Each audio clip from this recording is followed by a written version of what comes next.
only to frozen out of your bet. That's why when you bet fair on football, you can cash out when you want, with no suspensions on match odds. We won't freeze you out of your bet because we're Betfair. Applies to sportsbook match odds markets on majority of football. Excludes free bets, exchange bets, bet builder and bet settlement window. T's and C's apply. 18 plus. See gamblingcare.ie. Please gamble responsibly. Right, that's it. Just one more bet and I'm done. I haven't got a problem. Sure, it's only scratch cards. Everyone does it. It's hard to take that first step and admit you have a gambling problem. At HelpLink, we offer a free gambling addiction service that's available 7 days a week and out of hours. If you or someone you know has been affected by gambling, call HelpLink now on 0818 99 880 or visit helplink.ie.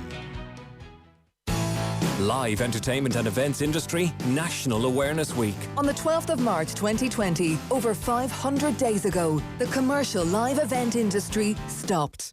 We are the only sector still fully closed. We await a reopening date to allow the fully vaccinated attend full capacity shows. This week is about raising awareness of our sector, its workers and their families. Many have had no opportunity to earn an income for nearly 18 months. Thank you for your support.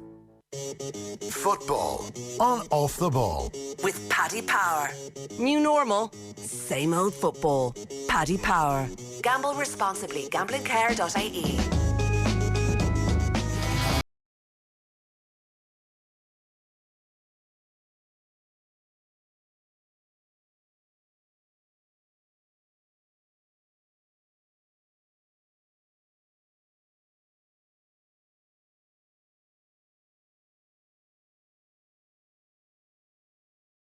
Fabulously well.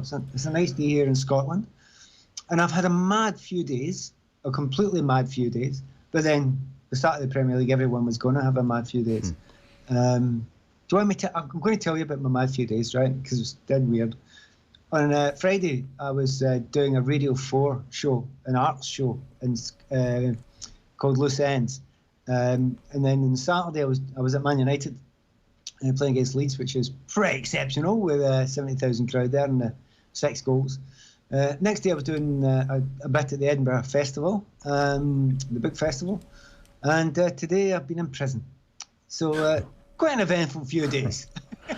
Oh man, I knew you would do this to me when we were tight for time. So I'll go in descending order. What were you doing in prison?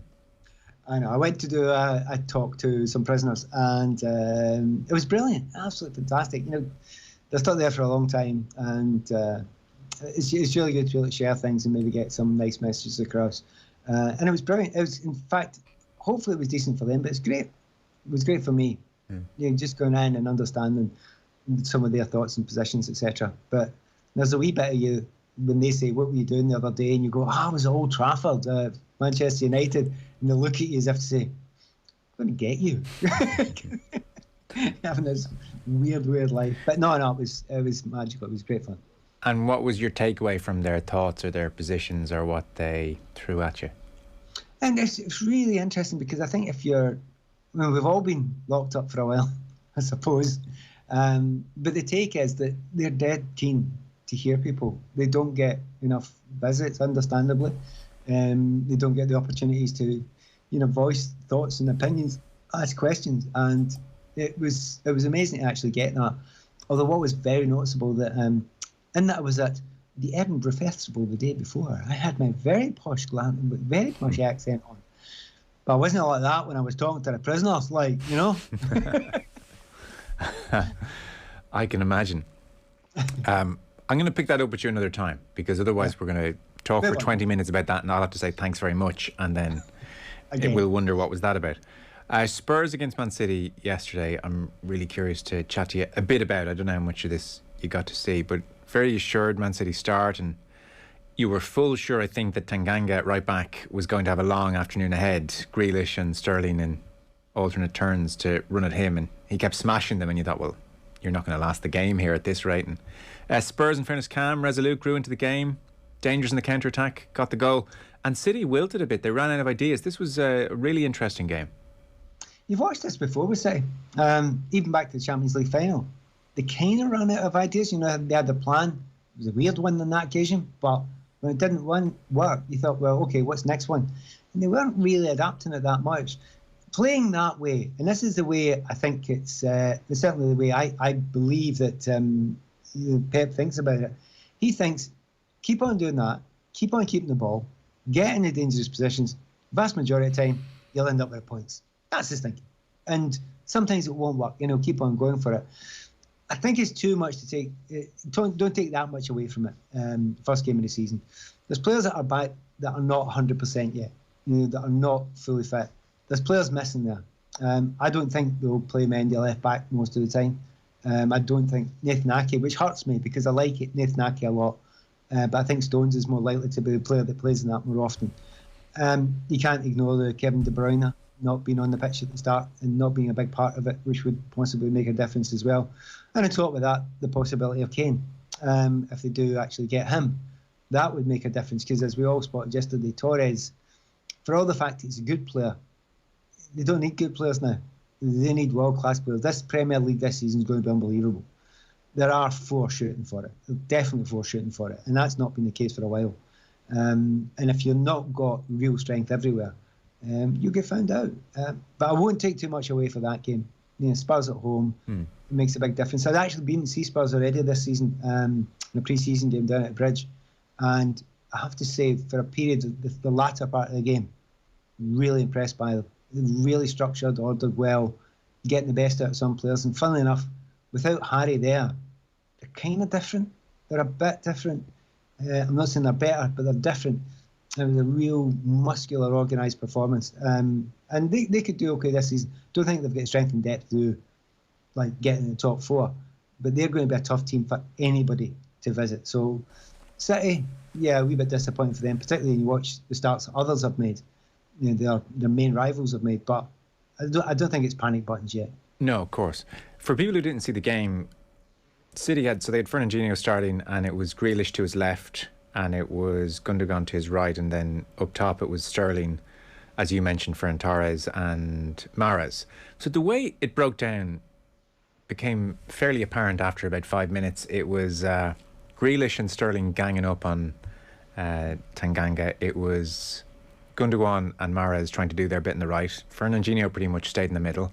Ferran Torres, on Sky they were saying how much variety there was to his play, and he was coming short and running long, and it was so impressive. And I gotta say, I found myself watching a lot of it thinking, this is incredibly rigid.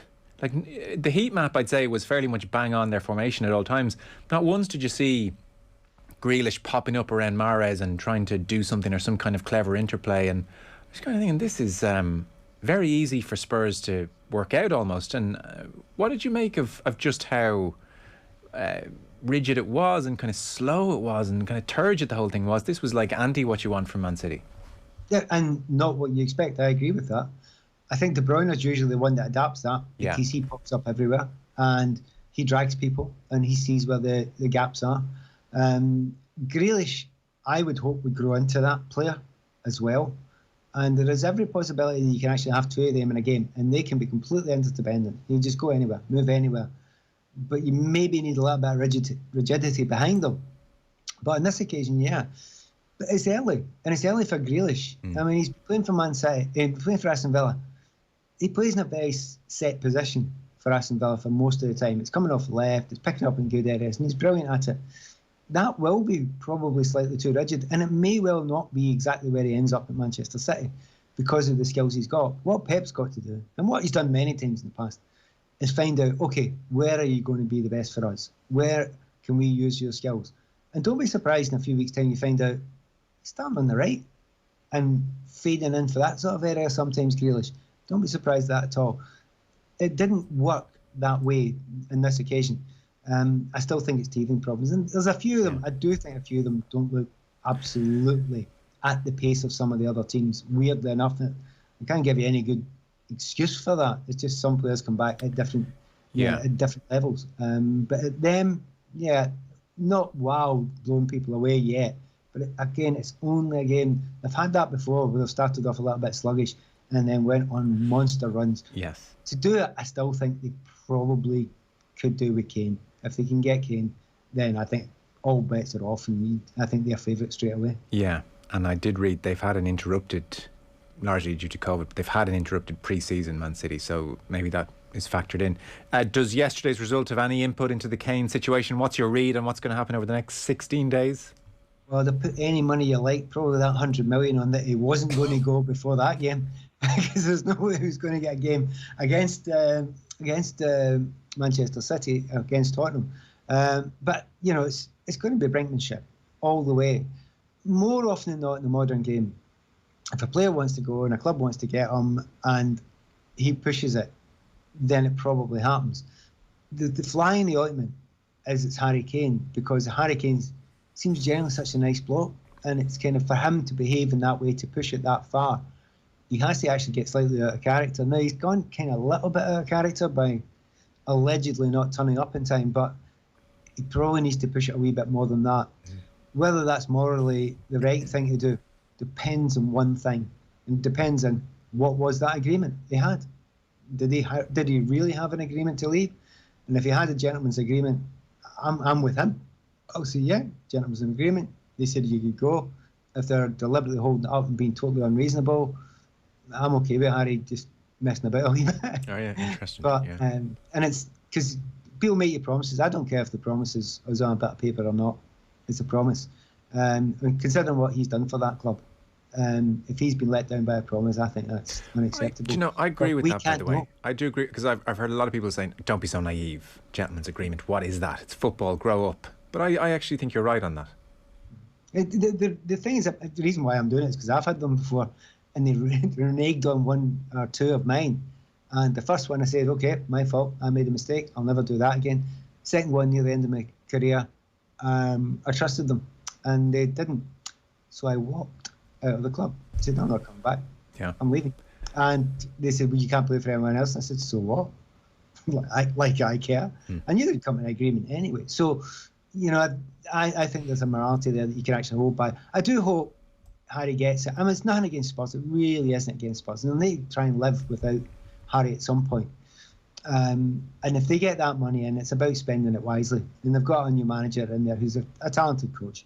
And, you know, he's got one or two good contacts himself, hasn't he? Yeah. He might be able to spend that money very wisely, maybe even more wisely than the original Bale money was used.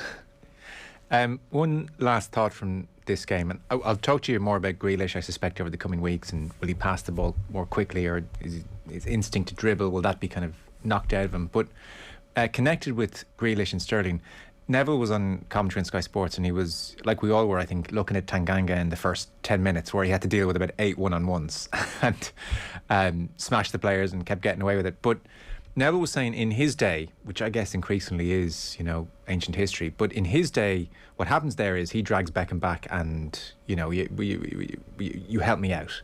Whereas what's very noticeable, he said, in the modern game now is, like, Højbjerg was coming across a touch, but only a touch. He's three-man midfield. And, like, Lucas Moura, who I'm sure if he was asked to go back against Man City, he would go back. So clearly he wasn't being.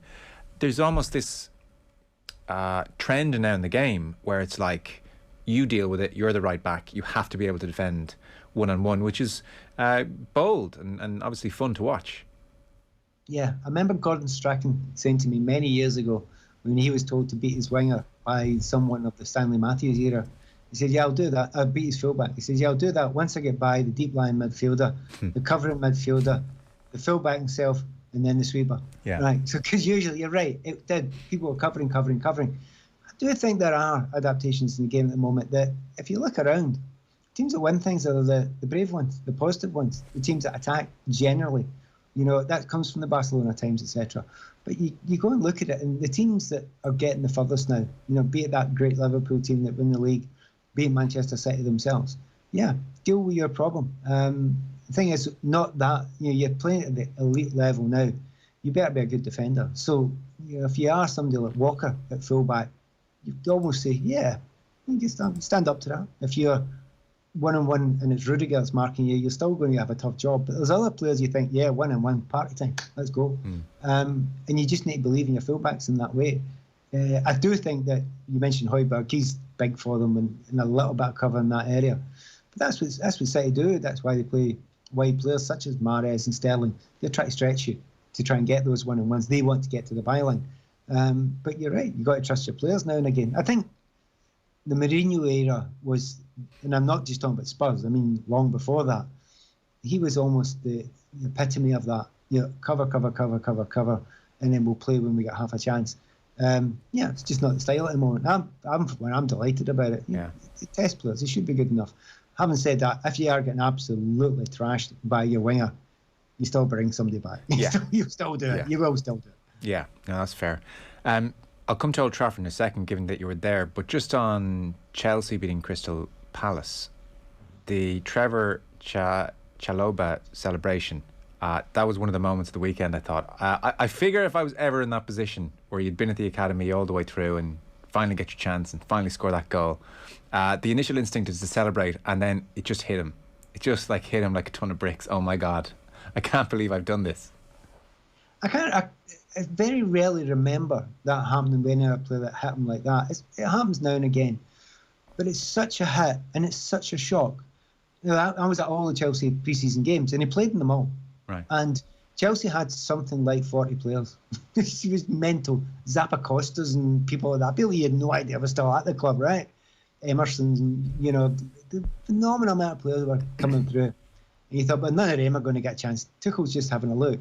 And every time you watch Chalobah, you thought, yeah, you're doing all right and you're comfortable with the ball. He is a centre defensive midfielder player, so he's good on the ball. He'll pass the ball.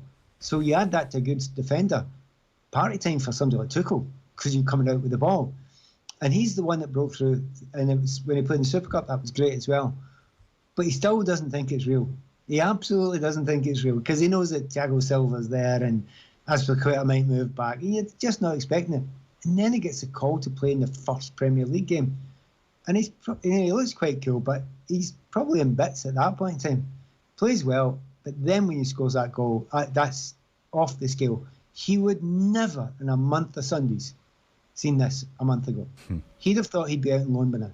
He absolutely would have thought he was back out on loan. There he is in the first team. And the fans are going wild for him because it's the new local, boy through the academy. It's an astonishing... For the modern times, yes, to come through that quickly from nowhere. We all talk about the amount of play, and I work there a lot, and I see a lot of people there a lot.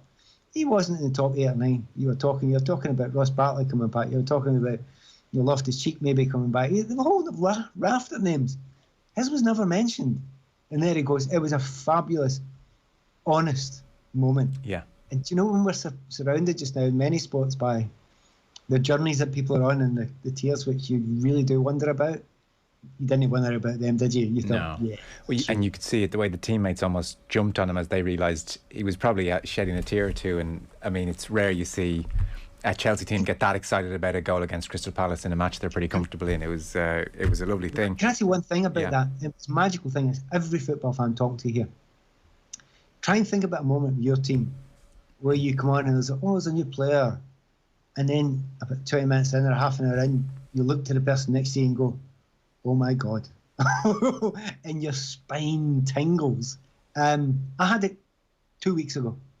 I was up watching Celtic and Fukahashi, the Japanese guy. He's that new. And honestly, I watched him and he scored 3 goals and he could have had 6. However, it's what he did apart from that. And I looked around and I just watched all these fans looking at each other going, how much are those letters going to cost for the back of the strip? Because I'm getting one tomorrow.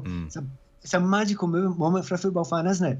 When you have that moment of the unexpected player that comes through and suddenly you think, I think I might have seen one of my new favourite player. It was magical for him, and it's a great thing for anybody to see. So at Old Trafford then, you mentioned you were there, 75,000. Varane does the wave to the crowd before the game. They go with Pogba in, I suppose, the Rashford role, Bruno behind Greenwood, Daniel James, because it's a Leeds start, so that's just the rule, and Fred and McTominay behind them. And I'm curious for your thoughts on this, because they obviously beat Leeds quite well last year at Old Trafford, so there's a degree of hesitancy about getting too excited about that 5-1 win. What did you make of United? What are you seeing this year from them? Well, this was the joy of actually being at a game that I might not have seen otherwise. Watching the telly, none of us can see the whole game, right? But when you're sitting there and you're above it, you're looking down. Leeds did this really intelligent thing. They got Koch to stand right on Bruno Fernandes, right on him, face on him for the first 15-20 minutes. Bruno couldn't get a touch, wasn't getting near it. We were playing that system you were talking there, right? And we know Bielsa is a, inverted commas, tactical genius. When Ollie changed it, and he changed it to a diamond, and the diamond, it was almost a two at the back, but certainly the two forwards just split. We just split, and it left a gap in the middle. And when they left that gap in the middle, Pogba and Bruno just started moving back and forward. And they had no clue how to deal with it, none at all. And they just kept on getting these. And there was other things that was going on. Leeds will attack you, Man United love breaking. Right, okay, so it's party time. That's why they score 11 goals in 2 games or whatever against them. That's the biggest reason why. But the other reason, just watching how quickly, I mean, Bielsa must have changed his tactics 3 or 4 times in the game. Went back 3, back 4, moved players all over the place. It just kept on changing. He was trying different things. All he didn't, he did a couple. And those couple of changes were phenomenal. And they were brilliant. And it was a joy. And you and I will talk to the cows come home about Pogba. And I will tell you when he's brilliant. And although Bruno got man of the match and he got 3 goals, Pogba was the best player in that field. He was just astonishing. And every time he got the ball, and by the way, he was also at fault. Pogba was at fault for the Leeds goal. But you'll allow that for what he did up the other side. If they can get them to be as sympathetic to each other's play as they were in that game, they're there. They're absolutely up there challenging. I mean, I know this was a team that looked that good. You've not got Jadon Sancho just come on and Harley kicked the ball, but he's got to come. You know, you've got Varane to come into that back line, which is going to make them much better. Cavani wasn't even there. Rashford's off injured. They've got a chance of being quite special, but it needs that effort and that intelligence from them the whole time. But it was a joy, and the noise was. I know we've been away for a long time, and there've been the odd sort of loud game, etc. But the noise in that place was just fantastic. It was deafening. It was great to through it. But the lift that gave to United players was very, very noticeable. Remember last season, United were better away from home than they were at home. Yeah. Well, look at them now. They were so lifted. It was honestly, they were brilliant to watch. It was an absolute joy to watch them. Okay, I'm really hoping all 4, the big 4, fire here and we get this Premier League season like never before. Listen, we're slightly out of time, I'm afraid. So from Old Trafford to Radio 4 to Edinburgh Fringe to prison, Pat Nevin. I mean, I look forward to next Monday. Beat that. Yeah, I'm going for a wee adventure now. See you later. Pat Nevin, thank you. Appreciate it. Football on Off the Ball. With Paddy Power, fueling the mischief in the beautiful game. Gamble responsibly. Gamblingcare.ie. On tomorrow's Pat Kenny Show, the future for Afghanistan under the Taliban. How we'll have to alter our accepted way of life to try to limit the damage of climate change. Paul Harrington takes on the late, great Roy Orbison.